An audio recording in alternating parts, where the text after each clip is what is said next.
144 বছর পর পর মহাকুম্ভ আসে এবং সেই কুম্ভ মেলার কাহিনী নিয়েই মানুষ ভুল প্রচার করছে। আজকে আপনাদের সঠিক কাহিনীটা বলার চেষ্টা করব। সমুদ্র মন্থন থেকে যখন অমৃত উঠে আসে, সেই অমৃতটা একটা কুম্ভে রাখা হয়, এই জন্য এর নাম অমৃত কুম্ভ। এবং সেই সময় দেবতা এবং রাক্ষসরা দুই দলই উপস্থিত থাকে সেই সমুদ্র পাড়ে এবং দুই দলই অমৃত পাওয়ার জন্য পাগল হয়ে যায়। এবার রাক্ষসরা যদি অমৃত খেয়ে নেয় তাহলে এই পৃথিবী ধ্বংস হয়ে যাবে, সেটা তো কিছুতেই দেবতারা হতে দিতে পারে না। তবে দেবতাদের সাথে রাক্ষসরা যুদ্ধ করে সেই অমৃত কুম্ভ ছিনিয়ে নিয়ে পাতালে চলে যায়। তখন দেবতারা বিষ্ণুদেবের কাছে চলে যান, বলেন এবার আমরা কি করব, আপনি একটা ব্যবস্থা করে দিন। তখন বিষ্ণুদেব মায়াবী রূপ ধরে, মেয়ের রূপ ধরে চলে যায় পাতালে দেবতাদের কাছে এবং তাদের কাছ থেকে মায়ার ছল করে সেই অমৃত কুম্ভ ফিরিয়ে আনে এবং বলে এই অমৃত কুম্ভ আগে দেবতারা পান করবে, তারপরেই এই অমৃত কুম্ভর আসল শক্তি ফিরে আসবে, তখন তোমরা পান করো। এবার একে একে দুই দল লাইন দিয়ে বসে যায় এবং বিষ্ণুদেব অমৃত দেবতাদের পান করানো শুরু করেন। যখন তিনি দেবতাদের অমৃত পান করাচ্ছিলেন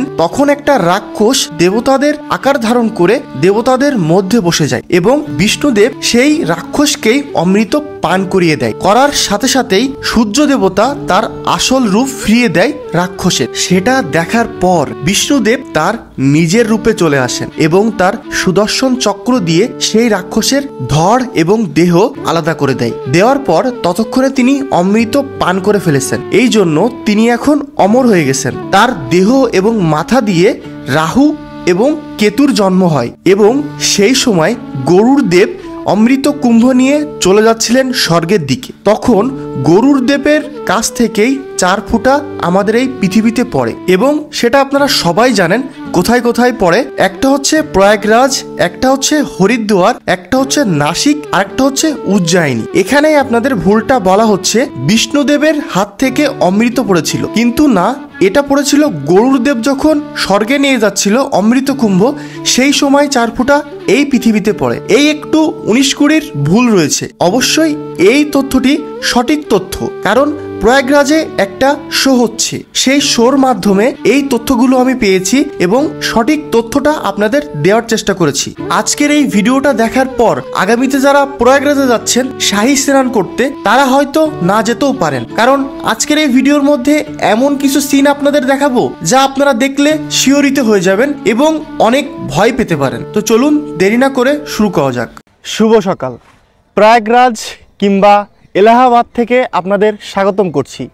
আজকে এই এলাহাবাদ কিংবা প্রয়াগরাজের শহরের মধ্যে আপনারা কি কি ঘুরে দেখতে পারেন পায়ে হেঁটে। যেমন আপনারা সঙ্গমে এসছেন, সঙ্গমে শাহী স্নান করা হয়ে গেছে, তারপরে এই শহরটা পায়ে হেঁটে কি কি ঘুরে দেখতে পারেন সেটার তথ্য থাকছে এই ভিডিওতে। এটা হচ্ছে হনুমানজির মন্দির, চলুন আমরা ভিতরে যাই। এটা কিন্তু একদম চৌরাহার পাশেই অবস্থিত। আমরা ভিতরে দর্শন করব। মন্দিরটা ঠিক এমন, দুটো মন্দির দেখছি এখানে, এই একটা এবং এই একটা। এই যে অনেকগুলো শিবলিঙ্গ একসাথে রাখা।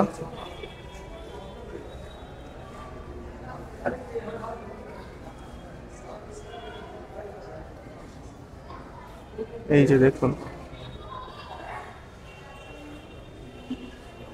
এবং সবাই লাইন দিয়ে নমস্কার করছে।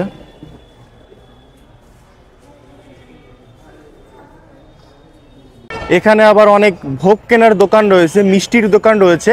এখান থেকে ভোগ কিনে আপনারা মন্দিরে দিতে পারেন এবং মন্দিরের যে গেটটা সেটা বেশ ইউনিক, রস দিয়ে তৈরি করা। এখন আমরা এই মন্দিরটায় ঢুকবো। এটা মনে হচ্ছে হনুমানজির মন্দিরই হবে। এবং সকাল সকাল অনেক লোক চলে এসছে।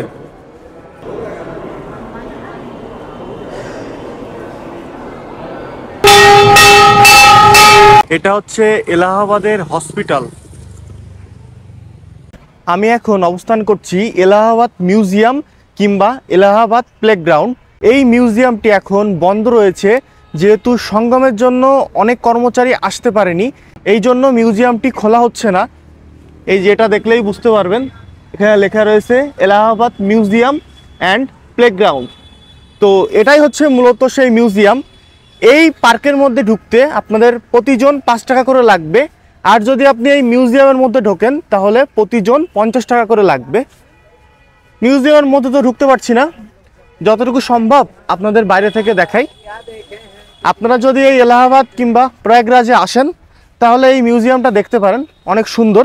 এবং এলাহাবাদ সম্পর্কে এই মিউজিয়ামের মধ্যে অনেক কিছু লেখা এবং সেই যুগের বহুত স্মৃতি এর মধ্যে রয়েছে, যেমন বন্দুক কিংবা যুদ্ধের সময় যেগুলো ব্যবহার হয়েছিল এইগুলো এই মিউজিয়ামের মধ্যে রয়েছে।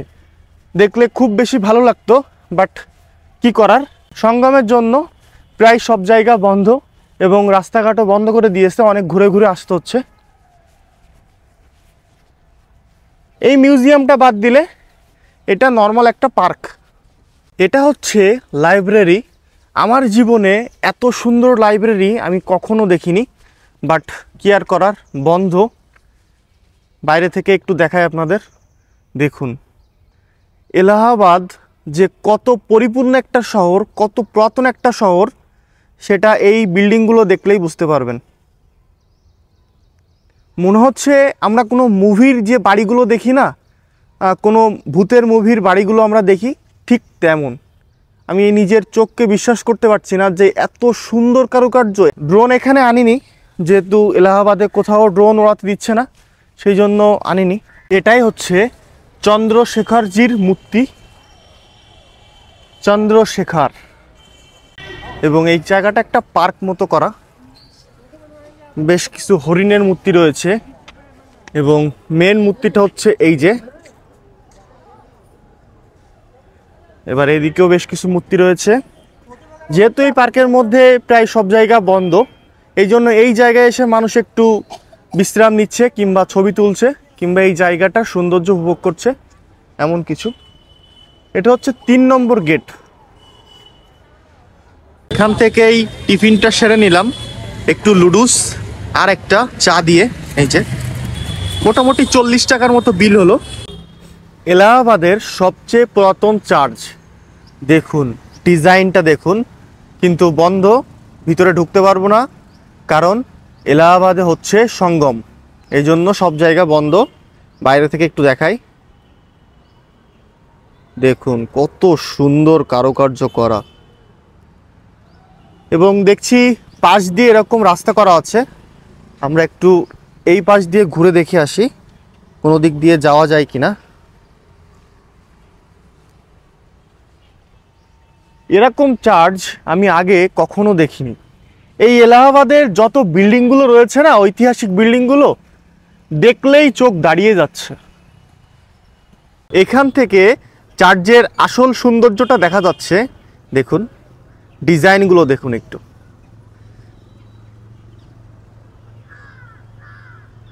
ভিতরে ঢুকতে পারলে আরও বেশি ভালো হতো, বাট যেহেতু ঢুকতে পারছি না, যতটুকু সম্ভব বাইরে থেকে দেখানোর চেষ্টা করছি। কি আর করার, এলাহাবাদ কিংবা প্রয়াগরাজ 90% সব জায়গা বন্ধ। তাই এই প্রয়াগরাজ কিংবা এলাহাবাদের এখন যে অবস্থা আপনাদের সাথে যদি একটু বলি, বেশিরভাগ মানুষ সঙ্গমে পৌঁছাতেই পারছে না, তার আগেই বাড়ি চলে যাচ্ছে, কিংবা অনেকজনের কাছে জিজ্ঞাসা করছে যে সঙ্গম কোথায় কিংবা রেল স্টেশন কোথায়, তারা কিন্তু ভুল বলে দিচ্ছে। সকাল থেকে এমনও লোক দেখেছি যে সকাল 5টার সময় বেরিয়ে ঘুরছে, কোথাও যেতে পারছে না। সেহেতু আপনারা যারা আসছেন এই সঙ্গমে, তারা একটু বুঝে শুনে থাকবেন কিংবা বুঝে শুনে ঘুরবেন।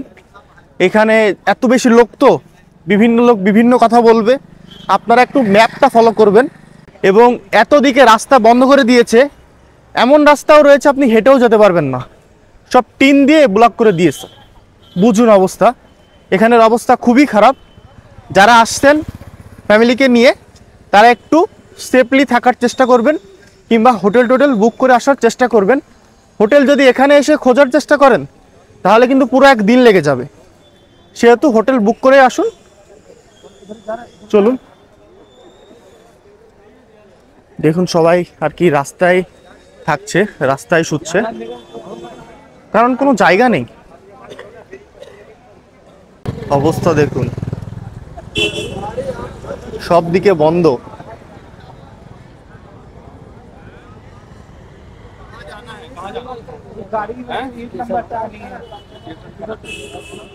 রাস্তায় অবস্থা দেখুন প্রয়াগরাজের। ভাই ফ্যামিলি নিয়ে যারা আসছেন সাবধান। রেল স্টেশনের মধ্যে আপনারা যেতে পারবেন না, বাইরে বেরোতে পারবেন। দেখুন আবার এদিক দিয়ে ঘুরে ঘুরে যেতে হবে। ওই যে রেল স্টেশন, ওর মধ্যে দিয়ে আমরা চলে যেতাম, বাট ঘুরে ঘুরে যেতে হবে। আর কি কি যে আসবে প্রয়াগরাজে বুঝতে পারছি না।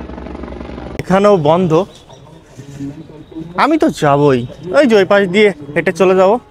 সবাই কিন্তু এখানে পারিশান, সবাই কিন্তু এখন এইদিকে এরকম ভাবে বসে আছে রাস্তার ওপরে। দেখুন কি অবস্থা। এটা হচ্ছে বাস স্ট্যান্ড, সব দিকে রাস্তা এমন ভাবে বন্ধ যে কোনো দিক দিয়েই যেতে পারবেন না। রাস্তায় মানুষের অবস্থা দেখুন, চৌমাথার অবস্থা দেখুন। ভাই এই প্রয়াগরাজে এসে যা যা দেখছি না, সারা জীবন মনে থাকবে। লোকজনের অবস্থা দেখুন, সবাই কিন্তু বসে আছে রাস্তার পাশে, কারণ সঠিক কোনো গাইডলাইন পাচ্ছে না। যার কাছে শুনছে বলছে এদিকে যাও ওদিকে যাও। দেখুন কত লোক, দেখুন অবস্থা। এইসব জায়গা দিয়ে যাতে মানুষ ওপরে না উঠতে পারে, এই জন্য পুলিশ বসে আছে। প্রয়াগরাজে এত হাঁটা হেঁটেছি যে প্রত্যেকটা গলি আমার মুখস্থ হয়ে গেছে, মানে গুগল ম্যাপ আর দেখা লাগছে না, এমনি চিনতে পারছি। অন্তত 70% মানুষ জানেই না যে সঙ্গমে কিভাবে যাবে, কারণ স্ট্রেট কোনো লাইন নেই, সব দিক দিয়ে বন্ধ করা। এই জন্য সবাই কিন্তু খুব অতিষ্ঠ এবং 50% মানুষ ফিরে যাচ্ছে, সঙ্গমে যেতেই পারছে না। প্রয়াগরাজে শুধু একটাই মাধ্যম রয়েছে, সেটা হচ্ছে এই বাইকে ছাড়া আপনি কখনোই ঘুরতে পারবেন না। এখন এমন অবস্থা, আমি আস্তে আস্তে দেখাচ্ছি আপনাদের রাস্তার অবস্থাগুলো কেমন। অর্ধেক মানুষ জানেই না সঙ্গমে কিভাবে যেতে হবে। এই যে রোডটা দেখছেন, এটা হচ্ছে জংশন রোড। এই রোডে আমার হোটেল, এই রোড থেকে সোজা চলে গেল রামবাগ, এবং সেখান থেকে আমাদের যেতে হবে নতুন ব্রিজ, ওই পর্যন্তই আমরা যেতে পারবো। মোটামুটি আমরা এখন 3 কিলোমিটার পর্যন্ত যাচ্ছি 50 টাকা ভাড়া দিয়ে এই মোটরসাইকেলে।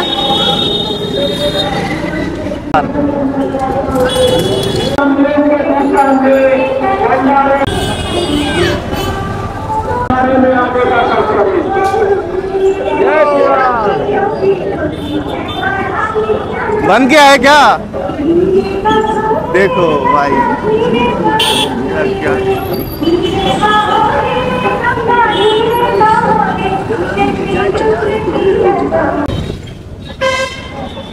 সামনে যে ব্রিজটা দেখতে পাচ্ছেন ওটাই হচ্ছে নতুন ব্রিজ।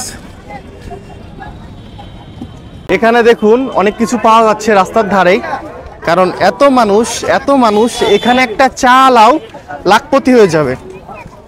চিন্তা করুন, যারা চিন্তা করছেন দোকান দেবেন তারা এই প্রয়াগরাজে চলে আসুন দোকান দিতে, বড়লোক হয়ে যাবেন ভাই রাতারাতি। এই ধরনের রোল এখানে 20 টাকা করে, বেশ খেতে ভালোই লাগে। এটা কিন্তু ভেজ রোল, এখানে নন ভেজ কিছু পাবেন না। রোলটা বেশ ভালোই। আবার এদিকে এরকম পেঁপে পাওয়া যাচ্ছে, পেঁপেও খেতে পারেন।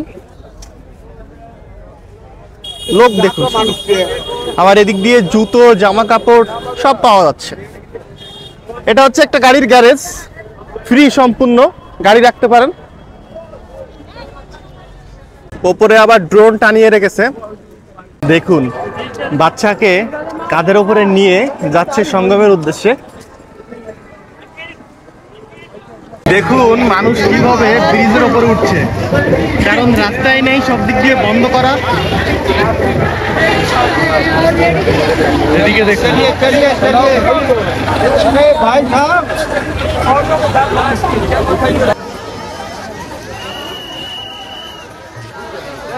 আজকে আমরা ত্রিবেণী সঙ্গমে স্নান করব, মহাস্নান কিংবা বলতে পারেন শাহী স্নান, সেটা করব। আমি 3 দিন রয়েছি, আজকে 3য় দিন আমার। আজকেই স্নানটা করব এবং প্রথমে আমাকে পিপার কিনতে হবে, পান্নি কিনতে হবে যাকে বলে, সেটা কেন কিনতে হবে সেটাও আপনাদেরকে দেখাবো, এবং ভার্চুয়ালি আপনাদের এই শাহী স্নান আমি করাবো। সেটা কিভাবে একটু ওয়েট করুন, দেখাচ্ছি। ট্যাটু হচ্ছে এখানে।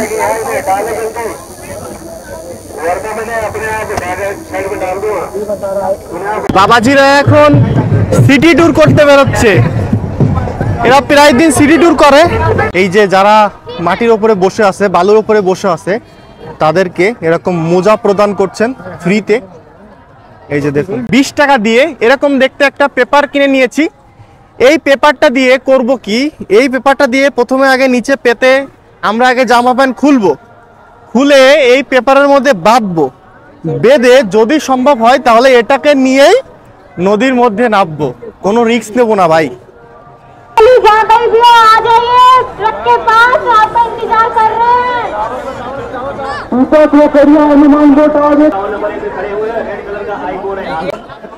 শাহী স্নান করতে যাচ্ছি প্রথমবার। এটাই জীবনের শেষবার, এটাই জীবনের প্রথমবার মনে হচ্ছে। তবে এই মহাস্নান আর করতে পারবো না। এটা 144 বছর পর পর হয়, এই জন্য এটা মহাকুম্ভ। কত লোক দেখুন আমার পিছনে।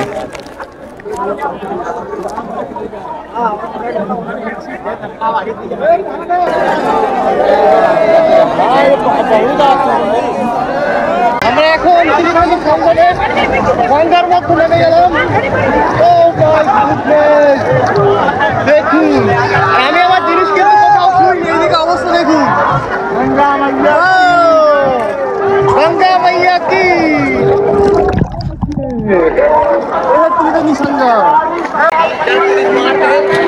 भाई, बहुत ठंड है, बहुत ठंड है।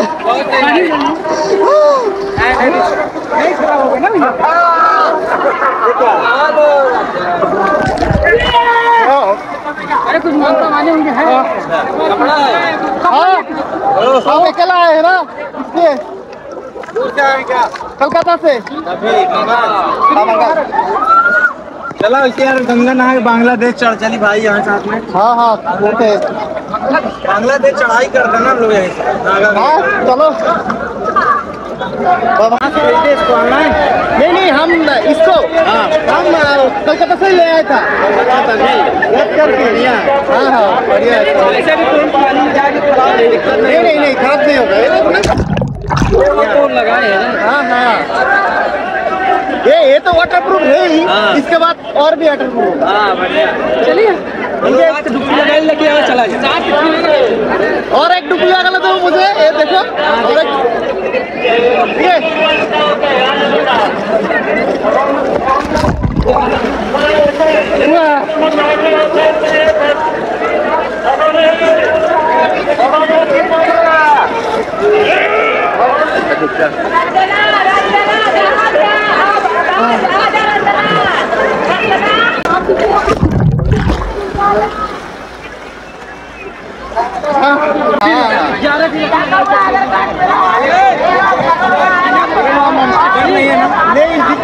आप लोग वोट नहीं करते क्या? हम क्या बताएं साहब, वोट करिए ममता बनर्जी। नहीं नहीं किसी को अच्छा लगता है, किसी को नहीं लगता है। नहीं नहीं बीजेपी योगी आदित्यनाथ। ठीक है, कौन सा बढ़िया लगता है? योगी नहीं ठीक है, सब ठीक है भाई, सब ठीक है। हम बढ़िया जीना चाहते हैं, हम जीना चाहते हैं, हम किसी को मतलब नहीं है, हम जीना चाहते हैं। लेकिन हाँ हाँ वो तो होता है, वो तो यहाँ देखिए व्यवस्था योगी जी ने किया है, मंत्री बना दिए थे। हाँ हाँ ओ सही सही सही किया।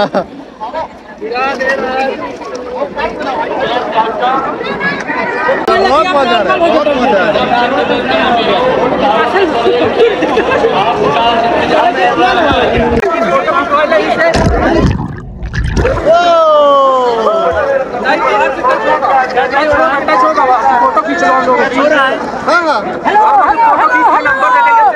ठीक है ठीक है। দেখুন দেখুন, সপ্তমের ওপরে হেলিকপ্টার। স্নান করে এসছি ভাই, শাহী স্নান হয়ে গেছে আমাদের। বুঝতেই পারছেন 144 বছর পর পর এই মহাকুম্ভ আসে, আর সেই মহাকুম্ভর সাক্ষী আমরা হয়ে গেলাম। এটা অনেক বড় একটা প্রাপ্তি। আমার জীবনে এই মহাকুম্ভ আর কোনোদিনও দেখতে পাবো না, সেহেতু খুব বেশি ভালো লাগছে। একটু পরে আমি একটা বড় ড্রাম কিনে তার মধ্যে জল ভরে চলে যাব কলকাতার উদ্দেশ্যে। আপনাদের সাথে আর থাকতে পারবো না, কারণ এর ভিতরে এত ভিড়, আমি সবকিছু ক্যারি করে নিয়ে যেতে পারবো না।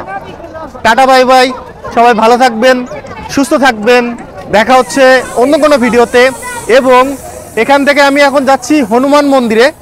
যদি এই প্রয়াগরাজে আসেন, শুয়া হনুমান ঠাকুরের মূর্তি না দেখেন, তাহলে প্রয়াগরাজে আসাই বৃথা আমি শুনলাম। সেহেতু এই মন্দিরে অবশ্যই যেতে হবে, এই জন্য আমরাও যাচ্ছি হনুমান মন্দিরের কাছে।